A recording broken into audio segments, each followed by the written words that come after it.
ఈ రోజే డౌన్లోడ్ చేయండి. మీ ఫేవరెట్ షోస్ చూడండి. సరే, ఈసారి నేను పులుసు పోస్తాను. సరే కానీ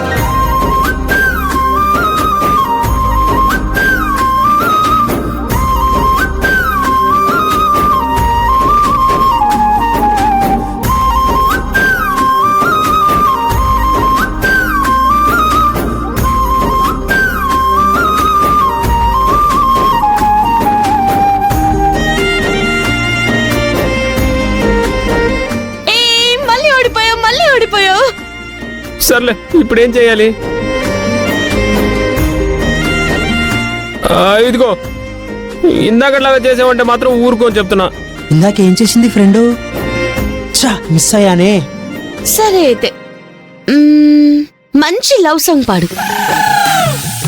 నన్ను ఊహించుకుంటూ నా కోసమే పాడుతున్నట్టుండాలి. ఫీల్ కూడా ఉండాలి. ఫీల్. అన్నయ్య ఫ్రెండు ఇద్దరు పెళ్లి కాకుండానే లవ్ సాంగ్స్ కూడా పాడేసుకుంటున్నారు. పెళ్ళైన మా పరిస్థితి ఏంటి?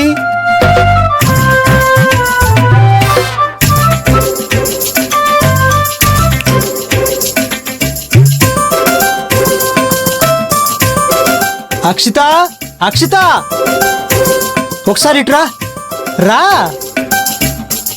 ఏంటి? ఇద్దరం కాసేపు సరదాగా పులుసాట ఆడుకుందామా? పులుసాట ఆడుకోవడం ఏంటి? నీకేమన్నా మతిపోయిందా? లేదు లేదు, పెళ్లి కాకుండానే అక్కడ గదిలో అన్నయ్య ఫ్రెండ్ పులుసాట ఆడేసుకుంటున్నారు. లవ్ సాంగ్ పాడేసుకుంటున్నారు. అవునా? మనకు పెళ్లి అయింది, శోభనం కూడా అయింది, కానీ మన ఇద్దరి మధ్య ఎలాంటి కిచకిచలు లేవు. ఏంటి, వినిపిస్తుందా? అందుకే ఇద్దరం కలిసి కాసేపు పులుసాట ఆడుకొని కిచకిచలు ఆడుకుందాం. ఏంటి ఫేస్ అలా పెట్టావు? నాకు ఇష్టం లేదు. ఏది ఇష్టం లేదు? నాతో ఆట ఆడటం ఇష్టం లేదా, లేకపోతే నేనంటే ఇష్టం లేదా? నేనంటే ఇష్టం లేదంటే చెప్పు, మీ అమ్మకు మా అమ్మకు చెప్పేసి డివోర్స్ తీసేసుకుందాం. డివోర్స్ ఏంటి? మరి లేకపోతే ఏంటి?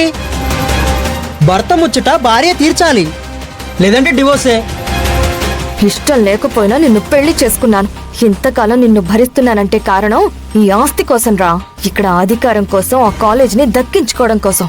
డివోర్స్ అంట. ఏంటి మాట్లాడు? ఎందుకమ్మా అంత కోపం? ముక్కు మీద ఉంటుంది కోపం. అయితే ఆడదామా? సరే, కానీ పులుసాట కాదు. మరి ఇద్దరం కలిసి పుషప్స్ తీద్దాం. ఎక్కువ ఎవరు తీస్తే వాళ్లే విన్నర్. ఇద్దరం కాసేపు అలా కిచకిచలాడుకుందామంటే ఎక్సర్సైజులు చేద్దామంటావేంటి అక్షిత? భర్త ముచ్చట భార్య తీర్చడమే కాదు, భార్య ముచ్చట భర్త కూడా తీర్చాలి. దీనివల్ల మనకి 2 బెనిఫిట్స్ ఉంటాయి. ఒకటి, మనిద్దరం సరదాగా ఆట ఆడుకున్నట్టుంటుంది. రెండోది, నువ్వు కొంచెం వెయిట్ తగ్గినట్టు కూడా ఉంటుంది. దాదా కానివ్వు,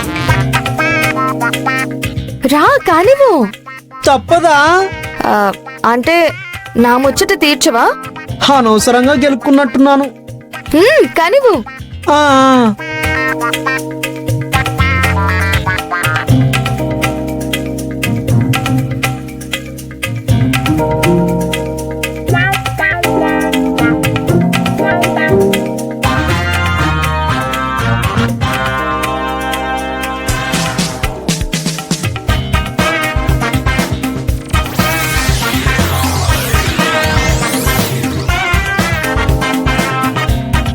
సరిగ్గా చెయ్యి. చేస్తున్నాను కదా.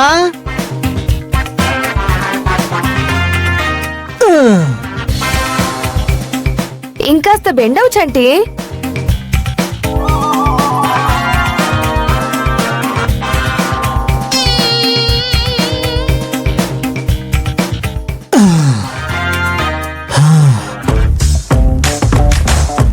అక్షిత, ఈరోజు గేమ్ ఆడాలని నాకు అంత ఇంట్రెస్ట్ లేదు. రేపు ఆడుకుందామా? రేపు ఆడుకుందామంటావా?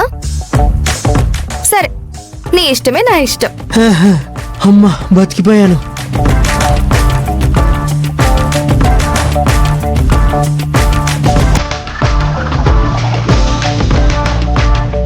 పెళ్లి కూడా అయిపోతుందని ఫిక్స్ అయ్యి చరణ్కి దగ్గర అవ్వాలని చూస్తావా? చెప్తా. ఏమయ్యా, ఆ, ఎక్కడికి వెళ్ళిపోతున్నావు? అమ్మాయి దగ్గరికి. వద్దయ్యా, అది మన అమ్మాయి కాదు, ఇది మన ఇల్లు కాదు. మరి ఎందుకు తీసుకొచ్చావు ఇక్కడికి? తను ఒకసారి చూడాలని ఉందయ్యా. ఫోన్ చేసి దాన్ని బయటికి రమ్మనయ్యా.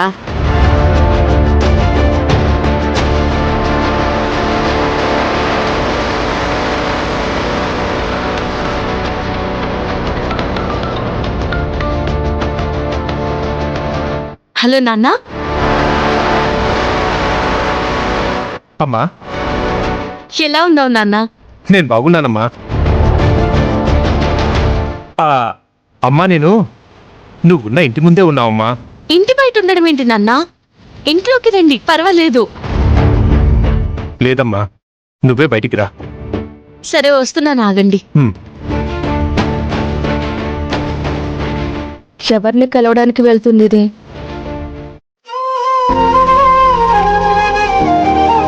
నాన్న, అమ్మా పల్లవి, అమ్మా, నా బంగారు తల్లి.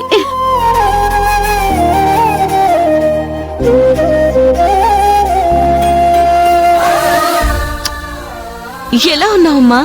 బాగానే ఉన్నానమ్మా. నాన్న, బాగున్నారా? మీ ఆరోగ్యం ఎలా ఉంది నాన్న? ఆ గుండమ్మ గారి పుణ్యమా అని గండం నుంచి బతికి బయటపడిపోయానమ్మా. త్వరలోనే నీకు పెళ్ళని తెలిసి మీ నాన్న నేను చాలా సంతోషించామే.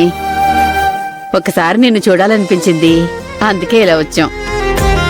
నన్ను క్షమించమ్మా. ఇక్కడ పన్నుల్లో పడి నేను మన ఇంటికి రావడమే మానేశాను. నా మీద కోపం లేదు కదా? నీ మీద కోప్పడే హక్కు మాకెక్కడుందమ్మా?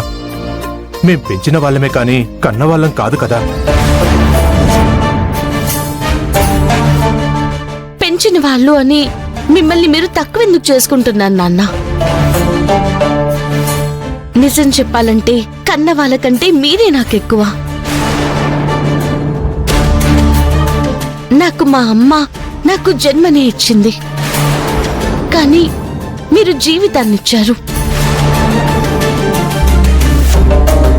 ఆ రోజు గనక మీరు నన్ను దగ్గరికి చేర్చుకోకుండా ఉండుంటే అసలు నేననేదాన్ని ఉండేదానంటారా? వీలు చూసుకొని నేను మన ఇంటికి వస్తాను. అయ్యో వద్దమ్మా, నిన్ను చూడాలి అనిపిస్తే మేమే ఫోన్ చేసి ఇలా బయట కలుస్తూ ఉంటాం. ఎందుకు? ఎందుకంటే ఇంట్లో నీకు కాబోయే అత్తగారు ఎన్ని గొడవలు చేస్తున్నారో, ఏం జరుగుతుందో అంతా మాకు గుండమ్మ గారు చెప్తూనే ఉన్నారమ్మా. ఈ సమయంలో మేం ఎవరు అనేది ఆవిడకి తెలియకపోవడమే చాలా మంచిదమ్మా.